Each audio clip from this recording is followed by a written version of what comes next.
back to my channel. So today it is tea time. I don't actually, oh Jesus, no, I have nothing in there. I was about to say I don't really have that much liquid in there, even though it's a big teacup. But now I have no liquid because I just spilled it all over myself. Anyway, today we're going to talk about what to look for in a significant other. Just to make it a little bit easier to figure things out. Well, I can tell you about myself and what I look for, and maybe you guys can get ideas. Because honestly, I set my bar really high. And that goes in terms of relationships too. I have the bar set pretty darn high, and I don't really want to settle for anything less. I don't know. I know this is gonna sound mean, and that's why it's tea time, but like, my first boyfriend, like, I knew he wasn't gonna be the one because he was my first. Is that weird? Like, and I didn't want him to be the one because he was my first, and I made a lot of mistakes. Like, I didn't really, the relationship wasn't very mature, no duh. So like, I don't know. And I find it very, I don't know, I find it very strange. I find it very, very strange when people like date, or I guess settle with their first significant other. I find it just very, very weird. And like, you don't have to, there's different types of people, and I know a lot of people who will like settle with their first serious relationship, okay? Or maybe they've dated a lot, and they dated multiple people at multiple times, and they hooked up with a lot of different people, and then they finally get in a relationship, and then they settle down. Like, that's different. That's not necessarily what I'm talking about. I feel like it's really weird when people, date, like you never were in a relationship before, and then you never like kissed anybody else, you never even went on a date, and then you start dating somebody, so it's like your first everything, and then you settle. I think it's weird. I think it's really weird, and I can't wait to see what happens to all the people that did that, because it's not going to end well. It's just not. It never does. I mean, the one and only time I think it actually worked out for somebody in my family was when it was an arranged marriage, so it had to work out. So that's what I'm saying. I don't know. There's going to be a lot of couples that I know that I went to college with who are going to end up old, fat, and bitter, and I'm just waiting for that moment, and I'm going to be there for that moment to support, because that's what I do. I don't know. I just wish it was I wish I could have avoided it, but what do you say you can't say to somebody like, oh, your relationship's weird because you never dated anybody. Like, you can't say that to someone, because then they're going to think you're like jealous or something, even though no, I'm not jealous. It's just statistically proven it doesn't work that way. It doesn't. I don't know what to tell you. Anyway, but that's not my problem. Okay, when things go downhill, I will be there to support. That's all that matters. I just wish you didn't put yourself in a downhill situation. That's all. So that's why we're going to talk about what to look for in a significant other, so this way you don't fall into that category of dating somebody for the first time and settling with that person and not knowing yourself, not knowing them, changing, and ending up becoming old, fat, bitter, wrinkly, and dried up, because that is not what we want. We want thriving relationships. We want to set ourselves up for success in the relationship realm, just like we would in education and just like we would in a job. So I'm going to go through the things that I look for in a significant other, and it's worked out so far. So first of all, I mean, my love language, not that I fall into a category, but I definitely value quality time over anything else. I much rather spend a lot, and I did this actually, when I went traveling. My man and I, we went to the in Armenia, we went to the Marriott. I had to think about what hotel it is.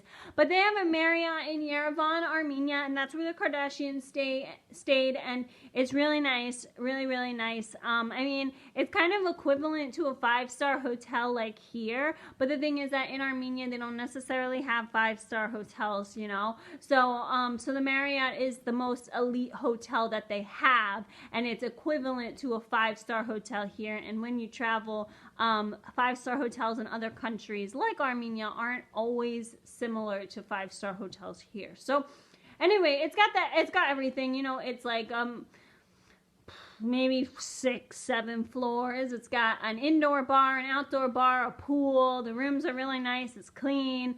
They got, you know, you can get like shuttles and stuff like that and have private tours. Whatever the case may be, it's really expensive and it's really nice. So my man and I, when we were in Armenia, we ended up eating at the hotel restaurant at the Marriott because I really wanted to go to the Marriott. I wanted to check it out. He wanted to check out the food at this restaurant / the like environment, because you know hotel food is never that great, but it was just like the environment of the place, because there was an indoor restaurant and an outdoor restaurant, and they both had different vibes, which I always think is really cool when restaurants do that. So anyway, we ended up going there, and like that speaks to my love language. It's expensive, yes, but like that's where I want my money spent. I want my money spent on an experience.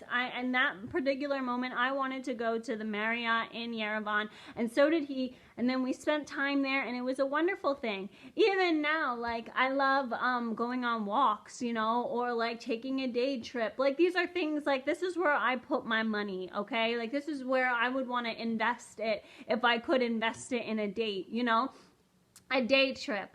Going to, you know, the mountains to go hiking, going biking. I don't really like fishing, but like going to the beach, you know, taking a boat. I don't really like riding on boats. I get seasick, but you know, like going to the beach and like looking at a boat or trying it out. I'll try it out, you know, but like this is where I invest my money. And that's, I guess, technically my love language is like adventure / time spent together. Because you don't always need to like go somewhere. It's just, I much rather spend money on a skiing trip, even though I don't really like skiing. But the point is that like going away and having a weekend away, I rather spend my money on that than spend it on a gift, if that makes sense. I'm not a gift giver. And then also too, like, you know, spending a weekend together watching TV when it's like snowing outside, you know, like that's fine too. That definitely speaks to my love language. So like somebody who understands that, somebody who has the same values in that regard, someone who likes to spend time together, and that's like really how you guys connect. Somebody who much rather spend money on a date experience or on an experience, on traveling, on a memory, than on an activity or a gift. That's somebody who I look for. And it's always good. I know they have the 5 love languages, and I do a video about them, but I don't put yourself into a category, okay? Like, understand that, you know, for me, spending time together is my thing, but it's not my only thing. Like, you know, I'll take acts of service. I'll take like, you know, other things, taking a course together, or, you know, texting, or like I'll do other things. It's just that that's the number one that I like the most, that if I could invest in a experience, I would do that. So somebody who shares that same value, or somebody who respects that, because like you can date somebody, or at least I've dated somebody who our love languages were different, but we respected each other's differences. That can work too, to some degree. Okay, next thing that I look for in a man is their education. Yes, I know it's kind of mean and sort of a prude, but like you have to remember that I read textbooks, I read PowerPoints, I read research articles, I go to school, I'm going to be going to school for a really long time, and I cannot date somebody who isn't educated.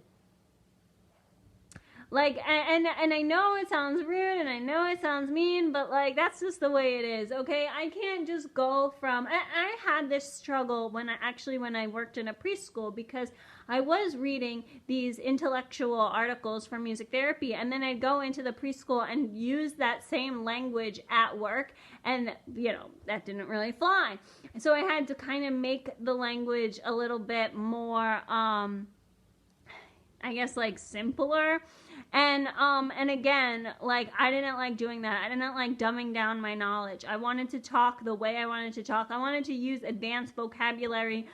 I wanted to like improve myself, and dumbing down my current language wasn't going to do it. So yeah. So like that, so that's what happened to me in a work related experience, and the same thing can be said in a relationship. Like I don't want to be dumbing down how I talk to you because you're not at the same level as me. Like, yeah, you gotta either catch up or just leave. Because, again, I dated somebody who wasn't as educated as I was, and it was a train wreck because I don't know, I just got impatient and I couldn't deal with it. And I know it sounds mean and I know it sounds rude, but in a sense, it was holding me back. Like dating somebody that wasn't as educated as I was, didn't keep up with their studies, wasn't interested in school or improving themselves on an educational basis. It really held me back, because then I had to cater the way I talked to them, and I didn't want to cater the way, like why should I dumb myself down because of you?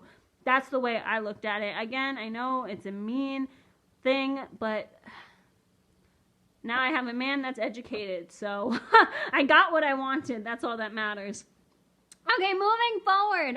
This one's really important, actually. I value this one a lot, but a lot of other people don't. So, being with somebody who has a really great relationship with their family, or a healthy relationship with their family. I've always valued this. I know this, again, gonna sound weird, but I don't date guys who come from divorced households. Like, I don't, because I don't believe that they know how to be in a healthy relationship. I know that's like a really, really like broad thing to think about and to discuss and to say to somebody, and it can come across in a rude way. And it's not true all the time. There are plenty of people out here that come from broken homes that actually make great significant others. Really, there are. Not everybody who comes from a dysfunctional family is incapable of having a healthy relationship. I've dated people that have nuclear families, and they were incapable of having a healthy relationship. So like I said, just because you come from a broken home, just because your parents are divorced, it doesn't mean that you're not capable of being in a great relationship. It's just that you have to watch the way your significant other interacts with their family. You have to watch the way the family interacts together. And that's the thing. So that's kind of a main reason why I don't date people that have divorced parents, mainly because I don't believe they know how a healthy relationship works. I don't trust that they put the effort in to make their relationship better. I sometimes believe that when you come from a broken home, you're always going to stay in a broken home because people don't change, and that's the way you grew up. That's kind of one of those things that like I just feel deep down inside. Again, it's not always true, and like I mentioned before, believe me, I dated 2 guys and they both had nuclear healthy parents. Like the parents were in a very healthy relationship. Yet for some reason the 2 guys had no idea how to do a healthy relationship. So like I said, it's not true. Like just because you come from a broken home, just because you come from a divorced family, it doesn't mean that you're incapable of being in a healthy relationship. And I learned the hard way that just because your parents are married doesn't necessarily mean you're capable of being in a relationship either. So anyway, but it is important overall. It is important that you see how the parents of your significant other interact. You see how your significant other interacts with his parents, in my case, but his or her parents, his or her brother and sister. Like, the family needs to be able to communicate and work together in a system. And if you start to see the system sort of fall apart, and you see things that you don't necessarily like, that's when I run. I mean, when the one guy I told you guys about, where his family, like, they were married and all that stuff, he didn't talk well to his parents. He often talked back to his parents. The parents would bicker with each other. And it's just like, that's not the lifestyle. That's not the way I want to be treated. And apparently this guy thinks it's okay because he's doing it to his parents. So I skedaddle. I leave, like, because I don't want to be treated that way. And it's different. Like, you can't necessarily teach a significant other, you know, like, they're not 5. You can't teach them how to interact with you, the girlfriend or the boyfriend. You know, you can't. They're grown. They're already like the way they are, you know. So just go find somebody else. That's what I do. But that's a huge deal breaker for me. Like, if the significant other can't interact well with their family, then I'm out, because that's not a project I'm going to take on. That's just the way I am. Another thing too, that I like, that matters for me, is trust and respect. I never knew how much I valued trust and respect until there was distrust, until there was a lack of respect. This doesn't have to deal with a significant other story. This is more of a roommate story. I had a roommate that, like, I did not trust. I did not show any respect towards me or my other roommate. And that, like, really irked me. I think I did a video about it at some point. But, like, it really irked me, and I said, cause I don't hold back. I said, you know, I don't know what's wrong with you. You have no respect for anybody. Like, there's something wrong with you. How can you be a 25-year-old person and not respect people? And I said it because I don't hold back. But, like, in that moment, even though that wasn't a romantic relationship story, it was still a relationship in and of itself. And it really bothered me that this person I couldn't trust them because they showed a lack of respect. And so that's when I realized that respect and trust are 2 major things for me that I need in a relationship. And I guess last but certainly not least, I need an Armenian man. Well, I have an Armenian man, so don't go putting me on no dating websites. But no, I personally think, just because, like, you know, I'm Armenian and all this stuff, culture is really important. And dating, because I'm not biased, like, I'll date whoever. But the point is that I've noticed when I date Armenian individuals, or when I hang out with Armenian individuals, they understand the law better than somebody that's not Armenian. And I know it sounds weird. Maybe if you're in a culture like that, you can kind of understand where I'm coming from. But it is literally like, my man right now is so easy. Like, it is so easy to talk to him. It is so easy to say things. When something annoys me, it's really easy to share. And same for him. Like, he's shared multiple times things that bother him, you know, not about me, but like things that bother him in life, you know, and we go back and forth. And then the culture, like, when the families come together, it's very, very easy because they kind of all function the same way. Everybody has pretty much the same characteristics. Like, Armenians, I don't want to characterize or generalize, but like, they act similar when you go to parties. They act similar at church. So, like, you know that when 2 Armenian families come together, you know that it's gonna be fine. You know, they're not gonna bicker. They're not really gonna argue. They're kind of gonna agree on most stuff, and they're gonna talk about food, of course, money, work, like all those kind of topics, you know?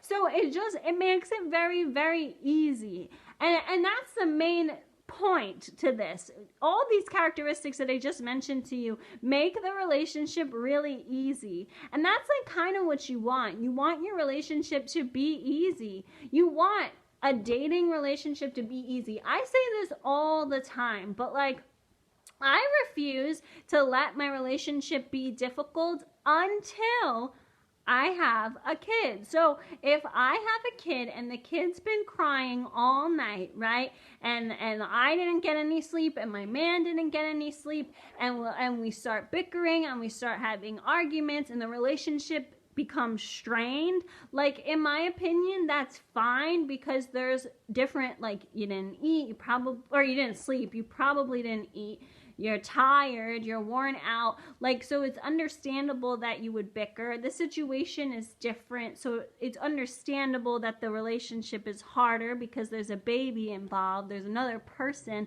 and you guys gotta adjust together. So, like, in that type of situation, if you've been married for that's one situation. If you've been married for 40 years, here's another situation, and you both start to change because people change, that's another, and that puts a strain on the relationship. That's, again, another example of a time it's okay for the relationship to be difficult because there's variables changing.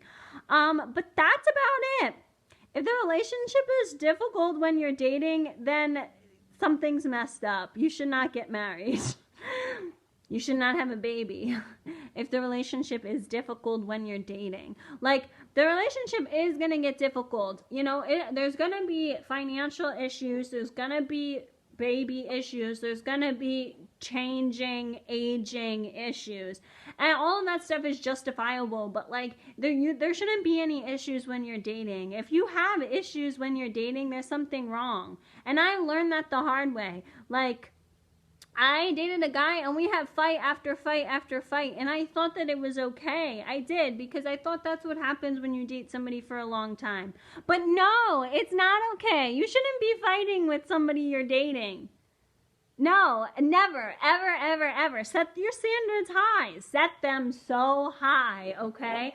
So, like, that's what I'm saying. And all these qualities, dating a guy that's Armenian makes it really easy. Dating a guy that's educated makes the whole thing super easy. Dating somebody who has a really good relationship with their family makes it really easy. Dating somebody who respects me and trusts me and vice versa makes it really easy. And most importantly, I like being able to learn from my significant other. I like when my significant other is good at something I'm not, and they can teach me, and vice versa. So there you go. I think all of these qualities, the reason why I think that they're important for me personally is because it makes the relationship easy, and I don't have to work for the relationship. It just kind of happens. And that's a beautiful thing, because relationships should just happen when you're in the dating phase.